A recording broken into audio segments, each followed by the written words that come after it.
شورا کی آیت میں نے سنائی کہ وہی بات جو پہلے بھی تمام رسولوں پر کی گئی، تو اس کا ذکر ملنا چاہیے کہ نہیں ملنا چاہیے؟ وہ ذکر ملتا ہے انجیل میں دو طرح۔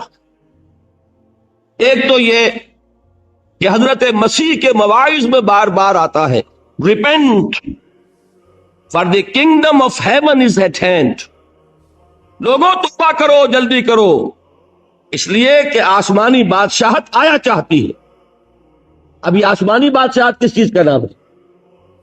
قیصر کی بادشاہت، روم کی بادشاہت یہ تھی کہ نہیں؟ آسمانی بادشاہت۔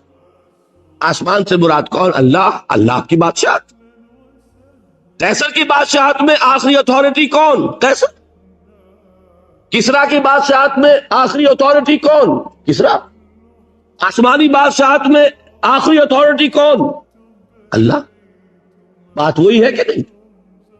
اسی طرح جو ان کی لارڈز پریئر ہے، یہ لارڈز پریئر جس طرح ہمارے ہاں سورہ فاتحہ ہے، حضور نے فرمایا تھا کہ لا صلاۃ لمن لم یقرأ بفاتحۃ الکتاب، ہر رکعت میں ہم سورہ فاتحہ پڑھتے کہ نہیں پڑھتے؟ یہ علیحدہ بات ہے، اختلاف ہے کہ جب باجماعت آپ پڑھ رہے ہو تو ایک مسلک یہ ہے کہ امام کا پڑھ لینا ہی ہماری طرف سے گویا کہ وہ نمائندے کی حیثیت سے پڑھ رہا ہے۔ ایک رائے یہ ہے امام شافعی کی کہ نہیں، اس صورت میں بھی ہر مقتدی کو بھی پڑھنی چاہیے۔ یہ تو ہو گیا ایک اختلاف فقہی، اس میں کوئی اختلاف نہیں ہے کہ نماز کا جزو لازم سورہ فاتحہ ہے۔ جو مقام ہمارے ہاں سورہ فاتحہ کا ہے وہی عیسائیت میں جو موجودہ عیسائیت ہے اس میں لارڈز پریئر کا ہے۔ نماز تو ان کے ہاں رہی نہیں، سجدہ ان کے ہاں ہے نہیں، وہ جب بھی دعا مانگتے تھے نیل ڈاؤن، اپنے گھٹنے زمین پہ ٹکا کر، بس یہاں تک، تو پھر وہ دعا کرتے ہیں۔ وہ دعا کیا ہے؟ اس میں یہ الفاظ بھی ہیں thine will be done, thine kingdom come، اے رب تیری مرضی پوری ہو اور تیری حکومت آ جائے، تیری حکومت آ جائے۔ کیا مطلب؟ تیرا قانون نافذ ہو، تیری مرضی جیسے آسمانوں پر پوری ہو رہی ہے زمین پر بھی پوری ہو۔ بتائیے فرق ہے کوئی؟ وہی مضمون ہے۔ یہی وجہ ہے کہ اس صدی میں میں چونکہ ہندوستان پاکستان کے لوگ یہاں ہیں، میری گفتگو بھی آج جان لیجئے کہ اس پس منظر میں ہے، اور خاص طور پر میرے مخاطب اس وقت آج جو ہوں گے وہ پاکستان کے مسلمان، کہ وہاں اقامت دین کا طریقہ کار کیا ہوگا اس پر ہمیں گفتگو کرنی ہے۔ ویسے تو یہ کہ دین کی تعلیمات ابدی ہے، ہر جگہ ہے، لیکن حالات کے مطابق تھوڑا تھوڑا اجتہاد اس میں کرنا پڑتا ہے۔ تو میری گفتگو مینلی جو ہوگی وہ پاکستان کے بارے میں ہوگی۔ تو اس پاکستان ہندوستان، یہ جو بر صغیر جسے ہم کہتے ہیں، اس میں اس صدی کے شروع میں مولانا ابوالکلام آزاد مرحوم نے ایک اصطلاح استعمال کی تھی الہلال اور البلاغ میں، حکومت الہیہ کا قیام۔ بات وہی ہو گئی کہ نہیں؟ یہ کیوں اس طرح استعمال کی حکومت الہیہ؟ حکومت انگلشیہ تھی کہ نہیں اس وقت؟ تو حکومت انگلشیہ کی جگہ حکومت الہیہ۔ حکومت انگلشیہ میں قانون کس کا چل رہا ہے؟ انگریز کا۔ اور حکومت الہیہ میں قانون کس کا چلے گا؟ تو ایک جدوجہد، ایک کوشش کی انہوں نے، لوگوں کو دعوت دی، پکارا، قرآن اور جہاد دو چیزوں کی طرف متوجہ کیا مسلمانوں کو کہ اس پر جمع ہو جاؤ، اور حزب اللہ کے نام سے ایک جماعت بنائی، اللہ کی پارٹی۔ اس کا مقصد کیا تھا؟ حکومت الہیہ کا قیام۔ اب ایک بات سمجھ لیجئے کہ انہوں نے اقامت دین کیوں نہیں کہا؟ انہوں نے اظہار دین کیوں نہیں کہا؟ دیکھیے اس کی وجہ یہ ہوتی ہے کہ ہر دور میں کچھ اصطلاحات آسانی سے سمجھ میں آتی ہے اور کچھ چیزوں کو سمجھانے میں بڑی محنت کرنی پڑے گی۔ اقامت دین آج سمجھانے میں بڑی محنت کرنی پڑے گی۔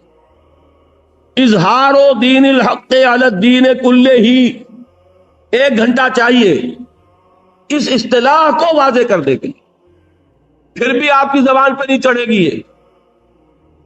لیکن یہ کہ آج کے ایک ذہن کا جو بھی ایک معیار ہے، ایوریج پڑھا لکھا انسان، اگر اس کے سامنے لفظ آ جائے حکومت الہیہ تو بات پوری سمجھ میں آ گئی۔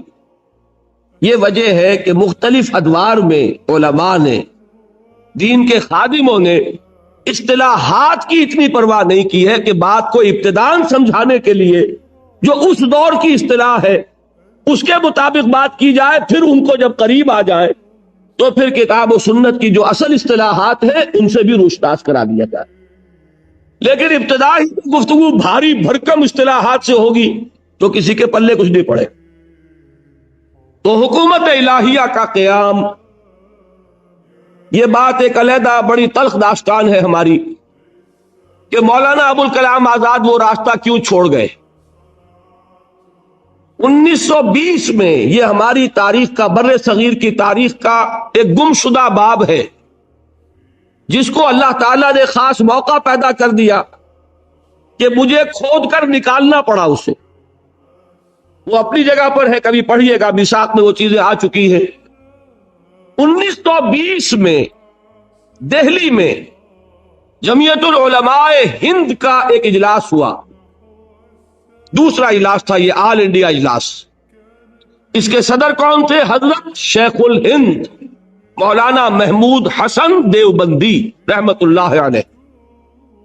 یہ وہ شخصیت ہے جن کے نام سے آپ نے سنا ہوگا، وہ ریشمی رومالوں کی تحریک، ہجرت کی تحریک، جن کو انگریز نے گرفتار کروایا کہاں سے؟ حرم سے، حرم شریف سے، مکے سے، شریف حسین والی مکہ کے ذریعے، اور پھر کہاں رکھا؟ مالٹا میں، ہندوستان نہیں بھیجا۔ بدقسمتی ہماری یہ ہے کہ ہم اپنے اسلاف جو اس صدی کے اسلاف ہیں ان سے بھی واقف نہیں۔ بہت سے چہروں کو میں دیکھ رہا ہوں بلینک ہے بالکل، یہ کیا گریک ہے، یہ کیا کون سے زمانے کی باتیں ہو رہی ہیں؟ اس صدی کی بات ہے۔ 1920 کو کتنا عرصہ گزرا؟ 65 برس۔ کل قوموں کی زندگی میں کیا حقیقت ہوتی ہے، لیکن واقعہ یہ ہے کہ ہمیں اس طرح کاٹا گیا ہے، ہمیں اپنے اس صدی کے اسلاف کا پتہ نہیں، تو پچھلے صدی کی تحریک شہیدین کیا کہاں معلوم ہوگی؟ کون تھے سید احمد بریلوی اور کون تھے شاہ اسماعیل شہید، اور یہ کون تھا، کس کا خون بہا، یہ بالا کوٹ میں کس کا خون جذب ہوا ہے، کیا پتہ کسی کو؟ کتنے لوگ ہوں گے؟ ہمیں تو یہ معلوم ہے کہ دبئی میں کیا چیز اچھی ملتی ہے اور ابو ظبی میں کون سی چیز سستی ہے۔ ایک چکر یہی ہے، اللہ اللہ خیر سنا۔ جو آئے گا اس کی ساری توجہ جو ہے بازار پر ہوگی، دکانوں پر ہوگی، یہاں نہیں، حج پر جو جاتے ہیں ان کی ساری توجہ بازار پر، دکانوں پر۔ ہمیں فکر ہی نہیں کہ ہم جانے سمجھیں۔ بہرحال اب اس وقت جان لیجئے، مجھ پر اعتماد کر لیجئے، اس صدی کی عظیم ترین شخصیتیں ہندوستان کے اعتبار سے کم میرے نزدیک وہ پورے عالم اسلام کے اعتبار سے عظیم ترین ہیں۔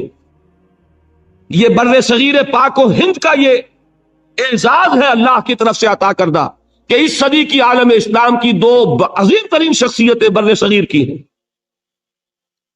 علماء کے حلقے میں سے اٹھنے والی شخصیتوں میں حضرت شیخ الہند مولانا محمود حسن دیوبندی، اور اسکولوں اور کالجوں اور یونیورسٹیوں سے آنے والوں میں علامہ محمد اقبال۔ یہ دو عظیم ترین شخصیتیں ہیں جن کے ٹکر کی کوئی شخصیت پورے عالم اسلام میں نہیں۔ بہرحال انہوں نے یہ کوشش کی تھی۔ ابوالکلام ان کے بیٹوں کی عمر کے تھے، لیکن انہوں نے دیکھ لیا تھا اس میں جوہر ہے، یہ بات کو پا گیا ہے، حقیقت تک اللہ نے اس کی رسائی کرا دی ہے۔ الہلال والبلاغ بڑے شوق سے پڑھتے تھے شیخ الہند۔ انہوں نے تجویز کی تھی 1920 میں کہ ابوالکلام کو امام الہند مانو اور اس کے ہاتھ پر بیعت جہاد کرو اور اللہ کے دین کے غلبے کے لیے سربکف ہو جاؤ۔ لیکن بعض علماء کی مخالفت کی وجہ سے وہ جلسہ عام میں وہ تجویز پاس نہ ہو سکی، اس کو مجلس منتظمہ کے سپرد کیا گیا، اور مجلس منتظمہ کے اجلاس سے پہلے حضرت شیخ الہند کا انتقال ہو گیا، وہ تجویز وہیں دفن ہو گئی۔ میری تحقیق یہ کہ اس سے بدبو ہو کر مولانا ابوالکلام آزاد نے اپنا راستہ ہی بدل لیا۔ اس کے بعد وہ کانگریس میں شامل ہوئے اور پھر بقیہ پوری زندگی انہوں نے جس کو کہ جہاد حریت کہا جائے گا، آزادی کی جدوجہد، اس میں لگا دی، جس کا کوئی تعلق دین سے بہرحال نہیں تھا۔ وہ کام جو کرنا چاہا تھا، اس کے بعد انہوں نے کبھی حزب اللہ کا نام بھی نہیں لیا۔ اس کے بعد ایک اور شخصیت اٹھ کر آئی، وہ تھے مولانا سید ابو الاعلیٰ مودودی مرحوم۔ انہوں نے وہی حکومت الہیہ کا لفظ شروع کیا۔ حکومت الہیہ کے قیام کے لیے انہوں نے جماعت اسلامی قائم کی۔ تو میں صرف اس وقت یہ بتانا چاہتا ہوں کہ ایک اصطلاح جو ہے جو اس صدی میں استعمال ہوئی وہ کیا ہے؟ قیام حکومت الہیہ۔ اس سے آگے پاکستان میں آنے کے بعد اب حکومت الہیہ کا مطلب کیا ہے؟ اس کو اور سادہ کر کے اصطلاح استعمال کی گئی، نفاذ نظام اسلامی۔ اس کے بعد جب یہ چلی تھی تحریک بھٹو کے خلاف، اینٹی بھٹو موومنٹ، جب اسے مشرف میں اسلام کیا گیا تو ایک اصطلاح استعمال کی گئی، نفاذ نظام مصطفیٰ۔ یہ ساری اصطلاحات جو ہیں ان کا مفہوم وہی ہے۔ نظام مصطفیٰ کے نفاذ کا مطلب کیا؟ نظام اسلامی کے نفاذ کا مطلب کیا؟ حکومت الہیہ کے نفاذ کا مطلب کیا؟ بالکل وہی ہے جو آسمانی بادشاہت کا، جو ہے اللہ تیری حکومت آئے، جو اقامت دین، جو تکبیر رب، جو اظہار دین، جو اعلاء کلمت اللہ، جو یکون الدین کلہ للہ۔ یہ اصطلاحات اب کتنی ہو گئی؟ 9 ہوئی، غالباً 10ویں وہ ہے جو میں آج آپ کے سامنے رکھ رہا ہوں۔ انقلاب اسلامی، اسلامی انقلاب۔ اس لیے کہ انقلاب کے معنی کیا ہے؟ نظام کو بدلنا۔ ایک نظام ہے اللہ کا نظام، ایک نظام ہے جمہوری نظام، سیکولر نظام۔ اس نظام کو ہٹا کر اللہ کا نظام آئے گا، اسی کا نام انقلاب ہے۔ اگر کسی جگہ پر سرمایہ دارانہ نظام ہے تو وہ ہٹے گا تو اشتراکی نظام آئے گا۔ یہ تو نہیں ہو سکتا کہ سرمایہ دارانہ نظام بھی رہے، اشتراکی نظام بھی آ جائے۔ ایک نظام کو ہٹائیں گے تو دوسرا آئے گا۔ اس معنی میں اسلامی انقلاب کی اصطلاح جو آج استعمال ہو رہی ہے وہ بالکل انہی اصطلاحات کا آج کے زمانے میں عام فہم انداز ہے، سمجھانے کے لیے ذہنوں تک لانے۔ یہ ہے اقامت دین کا مفہوم۔ اب آئیے دوسری بات، دیکھیے اس اسلامی انقلاب کے اعتبار سے یا اقامت دین کے اعتبار سے جب ہم پچھلی تاریخ کا جائزہ لیتے ہیں تو ایک حقیقت ابھر کر سامنے آتی ہے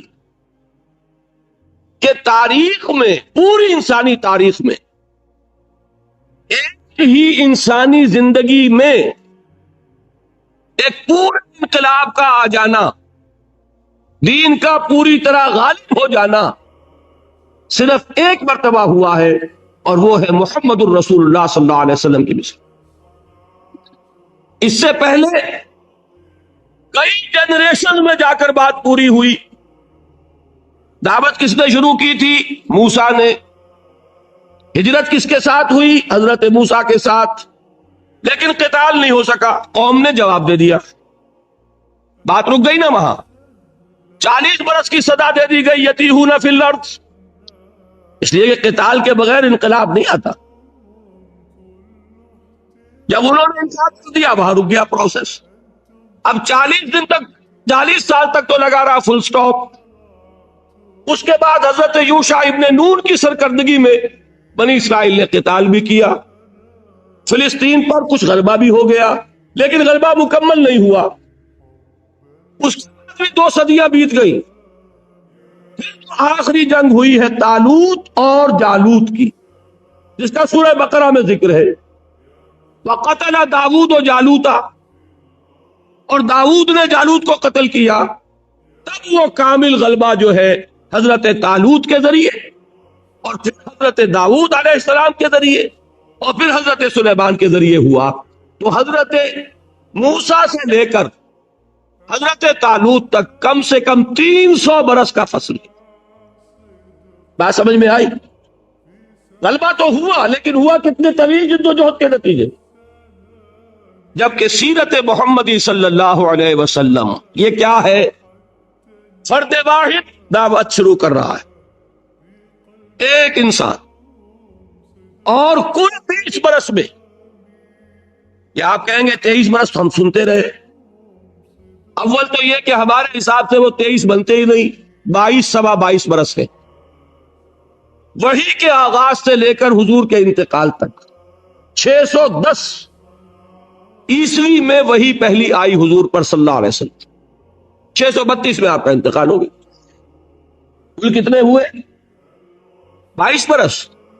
ان میں سے بھی 3 نکال دیں یا کم سے کم 2 سوا 2 تو نکالیں، اس لیے کہ جہاں تک عرب کا تعلق ہے سن 8 ہجری میں غلبہ مکمل ہو چکا، جب مکہ فتح ہو گیا، طائف نے بھی گھٹنے ٹیک دیے، حنین میں بھی اللہ نے فتح دے دی، اب جزیرہ نما عرب میں کوئی طاقت نہیں رہ گئی تھی جو مقابلہ کر سکے۔ چنانچہ اس کے بعد کیا ہوا؟ اذا جاء نصر اللہ والفتح ورأیت الناس يدخلون فی دین اللہ افواجا، ہوا کہ نہیں ہوا؟ پورے جزیرہ نما عرب میں سے شرک کا خاتمہ کر دیا گیا اور اللہ کا دین غالب ہو گیا۔ جاء الحق وزهق الباطل ان الباطل کان زہوقا۔ غور کیجئے، میرے نزدیک حضور کا کتنا بڑا معجزہ یہ ہے تاریخی اعتبار سے، اس لیے کہ اگر آپ دنیا کے دوسرے انقلابات کا بھی جائزہ لیں،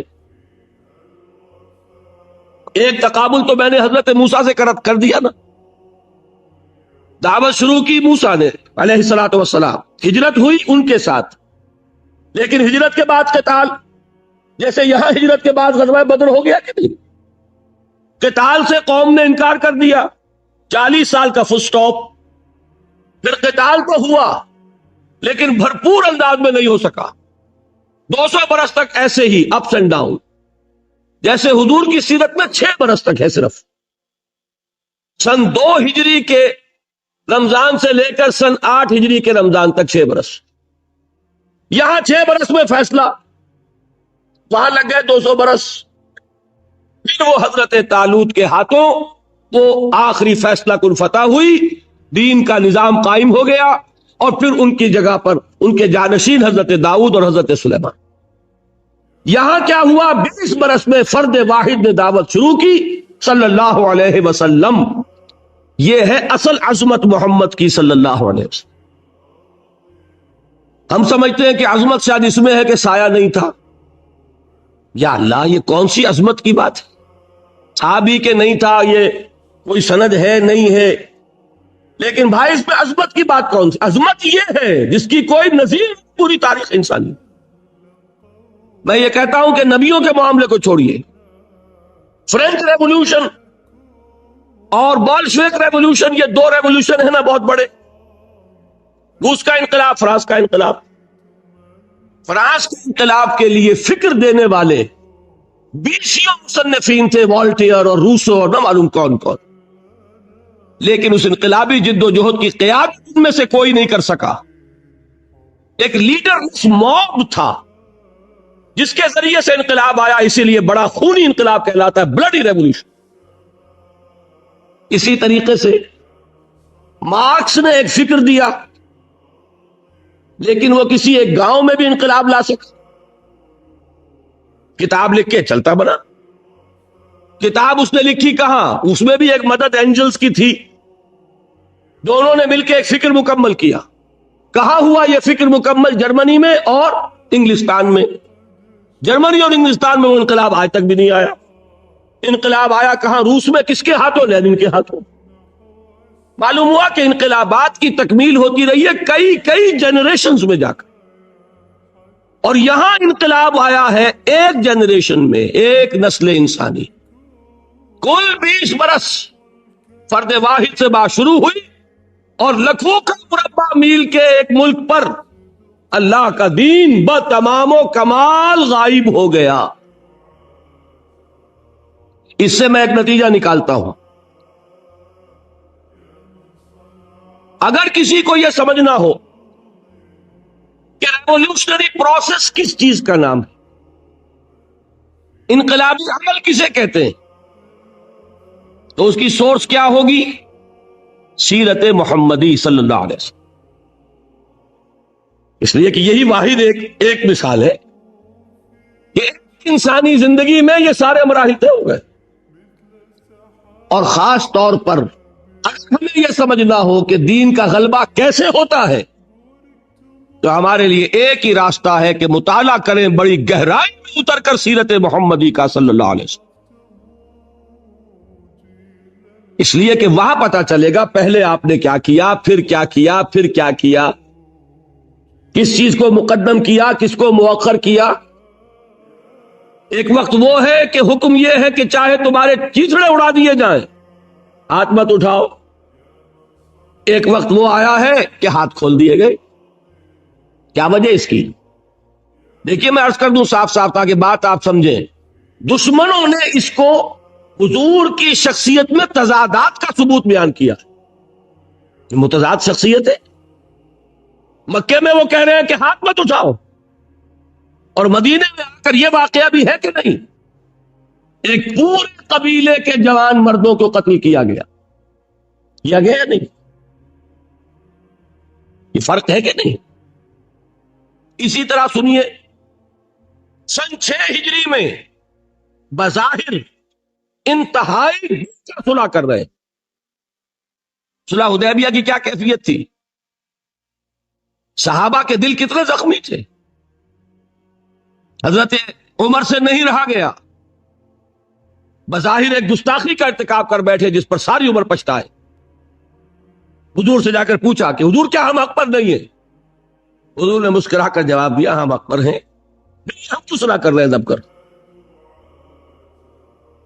یہ ساری کیفیت ذہن میں رکھیے۔ ایک وقت میں بظاہر صلح کی جا رہی، 2 سال بعد ابو سفیان خود چل کر آئے ہیں مکے، خوشامد کر رہے ہیں کہ صلح کی تجدید کر دیجئے، اور حضور نہیں کر رہے۔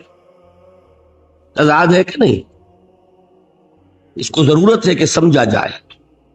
ہر شے اپنی جگہ پر 100% درست ہے، اس سے ہٹا لیں گے تو غلط ہو جائے گی۔ عربی میں اسی کو ظلم کہتے ہیں، وضع الشیء فی غیر محلہ، کسی چیز کو اس کے اصل مقام سے ہٹا کر کہیں اور رکھ دینا، یہی ظلم ہے۔ جو اس کی جگہ ہے وہاں پر وہ ٹھیک ہے۔ تو سیرت کا ایک بڑا، جس کو ان ڈیپتھ سٹڈی کہتے ہیں، گہرائی میں مطالعہ کیا جائے گا تو پتا چلے گا کہ اقامت دین کا طریقہ کار کیا ہے۔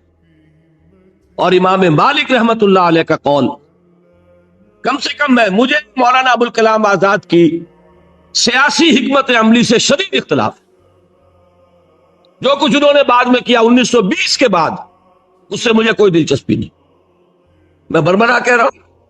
اس کے باوجود کہ میرے کندھے پر ان کا احسان ہے۔ یہ شخص ہے جس نے سب سے پہلے وہ حدیث یاد دلائی جو میں آپ کو سنا چکا ہوں، آمرکم بخمس بالجماعت والسمع والطاعت والہجرت والجہاد فی سبیل اللہ، ورنہ مشکات میں لکھی ہوئی تھی، مسند احمد میں لکھی ہوئی تھی، جامع ترمذی میں لکھی ہوئی تھی، ہمارے ذہنوں سے اوجل ہو چکی تھی۔ میں واقعہ بتا چکا ہوں۔ ایک بہت بڑے عالم دین سے جب میں نے اس کا حوالہ پوچھا تھا آج سے 20 سال پہلے، تو انہوں نے کہا تھا کہ الفاظ نامانوس ہیں، اس لیے کہ ذہنوں سے نکل چکی بات۔ اسی طریقے سے ان کا ایک بہت بڑا احسان ہے، اسی بلاغ میں انہوں نے حضرت امام مالک رحمت اللہ علیہ کا ایک قول نقل کیا تھا، لا يصلح آخر هذه الامة الا بما صلح به اولها، اس امت کے آخری حصے کی اصلاح نہیں ہو سکے گی مگر اسی طریقے پر جس طریقے پر کہ پہلے حصے کی اصلاح ہوئی تھی۔ وہ پہلا حصہ کون سا تھا؟ میں نے کل آپ کو بتائی تھی وہ حدیث، ثواب هذه الامة۔ آج ایک اور حدیث اسی باب میں سے سنیے۔ حضور نے فرمایا کہ میری اس امت کا عجب حال ہے، بارش کا سا حال ہے، کہ جیسے یہ نہیں کہا جا سکتا کہ بارش کا پہلا حصہ زیادہ مفید ہوتا ہے یا آخری، اسی طریقے سے نہیں کہا جا سکے گا کہ میری امت کا پہلا حصہ بہتر ہے یا آخری، یا آخری دور جو آنا ہے جس کے آثار ہیں، وہ آخری دور جس میں اللہ کا دین غالب ہوگا پورے عرضی پر، اس کی خبر دی ہے محمد الرسول اللہ صلی اللہ علیہ وسلم۔ وَهُوَ صادق المصدوق، وہ صادق اور مصدوق ہے، وہ سچے ہیں، ان کی صداقت کی گواہی اللہ نے دی ہے۔ انہوں نے فرمایا ہے کہ پورے عرضی پر کوئی گھر نہیں رہے گا، نہ اینٹ اور گارے کا بنا ہوا، نہ اونٹ کے بالوں سے بنے ہوئے کمبلوں کا بنا ہوا کوئی خیمہ رہے گا جس میں اللہ کا دین داخل نہ ہو جائے. دین کو تو غالب ہونا ہے. دین پورے کرۂ ارضی کے لیے آیا ہے، دین صرف جزیرہ نما عرب کے لیے نہیں آیا تھا. حضور غالب کر کے دکھا دیا اور اب امت کے حوالے کیا کہ اب پورے کرۂ ارضی پر اس کا غلبہ تمہارے ذمہ. تو اب ہمارے لیے بہت ضروری ہے، جس کسی کا بھی یہ مقصد زندگی بن جائے، میں جو کہہ بیٹھا ہوں بات تھوڑی سی وضاحت کر دوں، یہ کام تو ہوتا رہے گا، صرف یہ ہے کہ ہم اس میں سے سعادت کا حصہ پاتے ہیں یا نہیں. یہ ہمارا مسئلہ ہے. قافلہ تو پہنچے گا منزل پر، تم قافلے کے ساتھ ہو یا نہیں، تم محروم رہتے ہو یا سعادت میں سے حصہ پاتے ہو، یہ بات علیحدہ ہے. باقی یہ کہ ہو کر رہے گا، یہ ہم نہیں کہہ سکتے کب ہو کر رہے گا. ابھی 100 سال لگ جائے کوئی پرواہ نہیں، 50 سال لگ جائے کوئی پرواہ نہیں، کہ ہو کر رہے گا یہ. اور یہ جان لیجئے کتنے ہی صحابہ ایسے ہیں نا جنہوں نے فتح مکہ کا منظر نہیں دیکھا. کیا سمیہ نے دیکھا؟ یاسر نے دیکھا رضی اللہ تعالیٰ عنہ؟ کیا حمزہ نے دیکھا؟ مصعب بن عمیر نے دیکھا رضی اللہ تعالیٰ عنہ؟ تو کیا وہ ناکام ہوئے؟ جس نے اپنی جان دے دی وہ سرخرو ہے. اس کی زندگی میں انقلاب آئے نہ آئے، دین غالب ہو نہ ہو، اس کا جو کچھ اس کو اللہ نے دیا تھا اسے لگا دے، بس وہ سرخرو، وہ کامیاب. تو جان لیجئے کہ پہلی بات تو ہمارے لیے یہ ہے کہ ہم طے کریں کہ میری زندگی کا مقصد تیرے دین کی سرفرازی. یہ ہر ایک کا اپنا ایک انڈیویجول ڈیسیجن ہوگا، an individual determination, an individual resolution. آپ تو ریزولوشن جانتے ہیں نا، جو جلسے میں پاس کیا جائے، ریزولوشن ریزالو کرنا، ریزولوشن کہ آپ کا یہ اپنی جگہ پر فیصلہ ہو کہ میرا فیصلہ یہ ہے ان صلاتی و نسکی و محیای و مماتی للہ رب العالمین. میں نے طے کر لیا کہ جینا مرنا سب کچھ، توانائیاں قوتیں سب کچھ، اوقات اور صلاحیتیں سب کچھ اللہ کے دین کے غلبے کے لیے لگی. پہلا فیصلہ یہ ضرورت ہوگی کہ اب ان ڈیپتھ سٹڈی ہو، گہرائی میں اتر کر سیرت النبی کے جو واقعات ہیں ان کے بین السطور سے سمجھیے کہ دین کیسے غالب ہوا، اس لیے کہ اسی طریقے سے ہوگا غالب ہوگا. کمیونسٹوں سے طریقے سیکھ کر دین غالب کرنا چاہیں تو آپ سے بڑھ کر احمق کوئی نہیں. کسی اور انقلاب کو اپنا آئیڈیل بنا کر اس کا طریقہ کاپی کرنا چاہیں، نقل کرنا چاہیں، پاگل پن ہوگی. اصل بات کیا ہے؟ دین کو غالب کرنا ہے تو اسوہ محمدی تلاش کرو صلی اللہ علیہ وسلم. لا يصلح آخر هذه الامة الا بما صلح به اولها. اب میں یہ چاہتا ہوں کہ ذرا سیرت محمدی کا صلی اللہ علیہ وسلم ایک اجمالی خاکہ آپ کے سامنے رکھوں، اس سے ڈیڈیوس کرتے ہوئے، انفر کرتے ہوئے کہ وہ کیا مراحل ہے کسی انقلاب کے. اور میں آپ سے عرض کر رہا ہوں کہ میری سٹور صرف اور صرف سیرت النبی ہے اور کچھ نہیں. میں کسی کو اگر اور کوٹ کروں گا تو مثال کے طور پر کہ دنیا نے یہ چیزیں سیکھی محمد سے صلی اللہ علیہ وسلم، یہ نہیں کہ میں کسی اور کو سند سمجھتا ہوں. یہ بات اچھی طرح سمجھ لیجئے، مغالطے ہو جاتے، انہوں نے تو فلاں کا نام لے دیا. نام یہ لے رہا ہوں کہ لوگوں طریقے سیکھے ہیں محمد الرسول اللہ صلی اللہ علیہ وسلم. دیکھیے، پہلے میں دینی اصطلاحات کو علیحدہ رکھتے ہوئے 6 سٹیپس ہیں ایک ریولوشن کے جو میں نے سیرت نبوی سے اخذ کیے ہیں علی صاحب الصلاۃ والسلام، وہ پہلے نوٹ کر لیجئے گن کر. یہ بھی 3 جمع 3 ہیں. پہلے بھی یاد آیا کچھ 3 جمع 3 مذہب اور دین میں، یہاں بھی 3 جمع 3. پہلے 3 کے نتیجے میں ایک جماعت وجود میں آتی ہے، انقلابی جماعت، اور دوسرے 3 کے نتیجے میں وہ انقلابی جماعت تصادم کے ذریعے نظام باطل کو ہٹاتی ہے، نظام حق کو قائم کرتی ہے. یہ 2 مین سٹیجز ہیں. پہلے ریولوشنری پارٹی کی ضرورت ہے اس کے لیے 3 سٹیپس ہیں. دوسری پارٹی ٹکرائی، اس کے بھی 3 سٹیپس ہیں. 3 جمع 3. پہلے 3 کیا ہے؟ کسی انقلابی نظریے کی اشاعت. انقلابی عمل تو وہیں سے شروع ہوگا نا کہ انقلابی نظریہ ہو. ایک بات جان لیجئے کہ وہ انقلابی ہونا چاہیے واقعتاً. اگر عبادات سے متعلق ہے تو انقلابی نہیں ہے. بات سمجھ رہے؟ اس نظریے کی کاٹ پڑنی چاہیے اجتماعی نظام پر، تب تو انقلابی ہوا.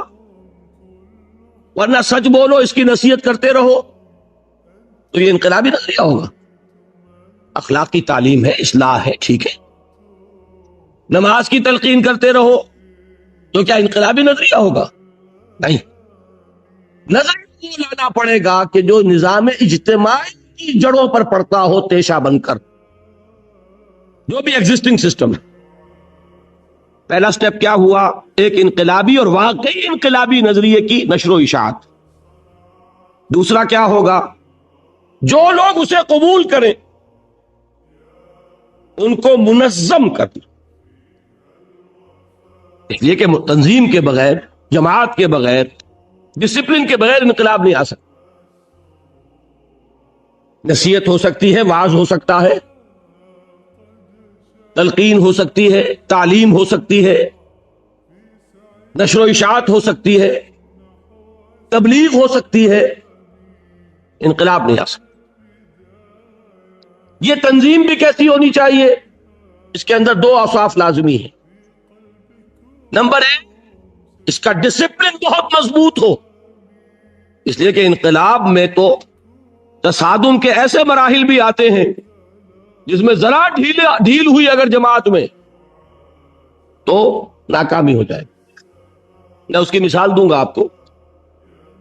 نمبر 2 یہ، اس تنظیم میں یا اس انقلابی جماعت میں کسی شخص کا مرتبہ و مقام صرف اس بات سے طے ہونا چاہیے کہ اس کی ڈیڈیکیشن کتنی ہے، وہ ایثار کتنا کر رہا ہے، وہ قربانی کتنی دے رہا ہے. کسی اور بنیاد پر اگر اس کے اندر اس کے کادرز معین ہوئے کہ فلاں برہمن ہے تو برہمن اونچا ہوتا ہے اور فلاں شودر ہے تو شودر نیچا ہوتا ہے، تو یہ اس بنیاد پر انقلابی جماعت وجود میں نہیں